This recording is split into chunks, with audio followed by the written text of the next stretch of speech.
안녕하세요. 산부인과 전문의 닥터정현입니다. 진료실에서 다 말씀드리지 못한 것들, 그리고 또 궁금해하셨던 것들, 오늘 이 시간 통해서 서로 소통하면서 이야기해 보도록 하겠습니다.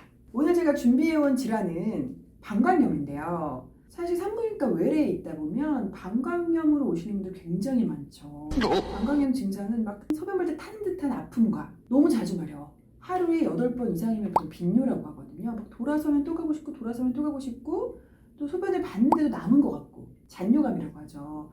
이런 굉장히 불편감을 가지고 찾아오세요. 그래서 대부분은 급하게 온다고 해서 급성 방광염. 언제부터 불편하셨어요? 그러면 오늘 갑자기 지금 너무 불편해서 왔어요. 선생님 이거 빨리빨리 어떻게 치료가 될까요? 정말 굉장히 불편해하시거든요. 그래서 급성 방광염으로 오시는데요. 근데 오시면 저희가 보통 소변 검사로 방광염인지 아닌지, 물론 증상을 들어서도 어느 정도 알지만 정확하게 소변에 염증이 어느 정도 있는지를 보려면 소변 검사를 해야 하거든요. 병원에 따라 다르겠지만 소변 검사를 검사실로 보내서 하루나 이틀 정도 후에 결과를 보는 것도 있고, 병원에 좀 검사기가 있는 경우에는 소변 검사가 바로 나오기도 하죠. 그래서 검사 결과를 확인하고 거기에 맞게 약을 먹게 되는 거죠. 방광염의 주된 원인균은 거의 80%가 대장균이에요. 대장균이 어디에 있었을까요? 보통 항문에서 오는 거거든요. 여자가 남자보다 방광염이 잘 생기는 이유가 해부학적인 구조 때문에 그런데, 생각해보면 소변이 나오는 요도 구멍이 있잖아요.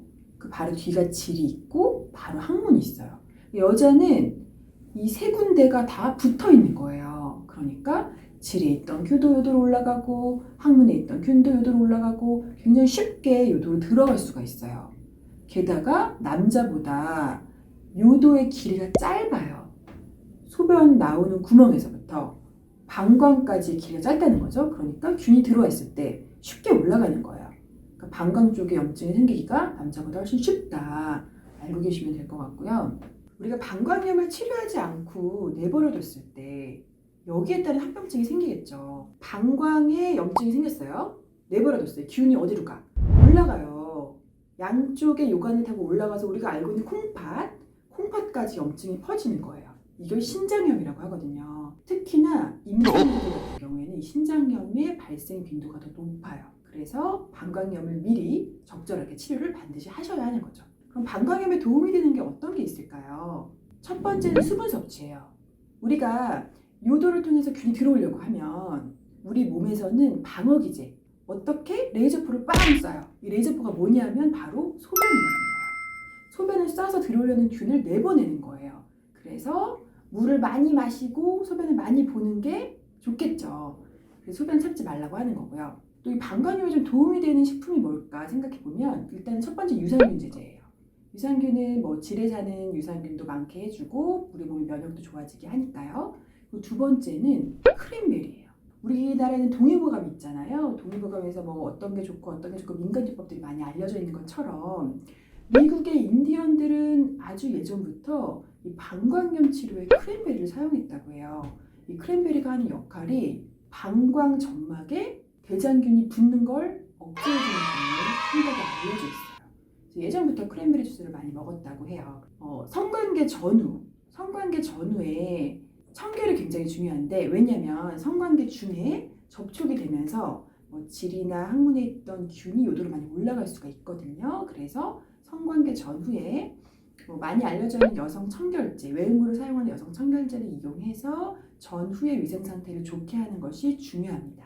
그리고 성관계 후에 소변을 보는 습관을 들이시는 게 좋은데, 아까 레이저포 말씀드렸잖아요. 성관계 후에 균이 들어오려고 해요. 레이저포 써야겠죠. 그러니까 성관계 후에는 소변을 보시는 것이 좋습니다.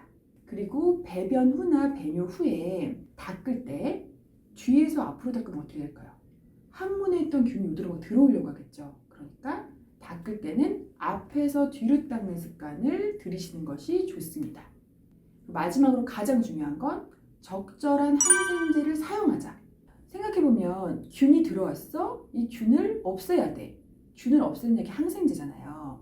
대부분 이 방광염을 앓으시는 분들이 만성 방광염으로 발전하는 이유를 보면, 만성 방광염은 1년에 3번 이상 걸렸을 때 방광염이 만성 방광염을 하는데, 그 이유를 가만 보면은 일단 불편하니까 약국에서 약을 사 먹는 경우가 많아요.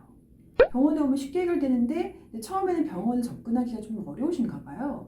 약국에 가서 약을 먹어요. 그런데 우리나라는 의약분업이 되어 있기 때문에 약국에서 항생제를 살 수가 없거든요. 그러니까 약국에서 먹는 방광염 약은 소염제일 거예요. 지금 막 아픈 거를 완화시켜주는 약이에요. 그러니까 당장은 먹으면 좀 나은 것 같아. 그런데 그 균이 완전 죽지 않는 거예요. 근데 계속 있다 보면 방광염이 낫지 않고 또 생기고 그러면서 만성 방광염이 발전하는 거거든요. 그래서 항생제 사용을 너무 꺼리지 말자.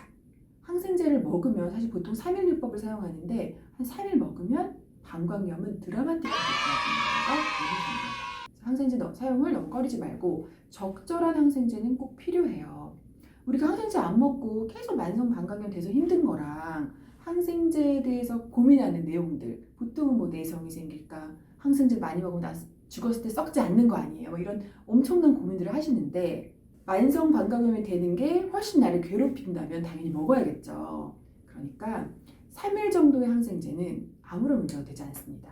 항생제 치료를 꺼리지 마세요. 네, 오늘은 방광염에 대해서 말씀을 드렸는데요. 좀 도움이 되셨나요? 또 궁금하신 질환이 있거나 뭐 진료실에서 물어보지 못한 점들이 있으시면 댓글로 달아주시면 제가 성심성의껏 답변해드리고 또 다음 영상을 만드는데도 참고를 해보도록 하겠습니다. 이 영상이 도움이 되셨다면 좋아요 꾹, 구독하기 꾹, 알림 설정까지 부탁드리고요. 저는 다음 주에 다시 뵙겠습니다. 안녕.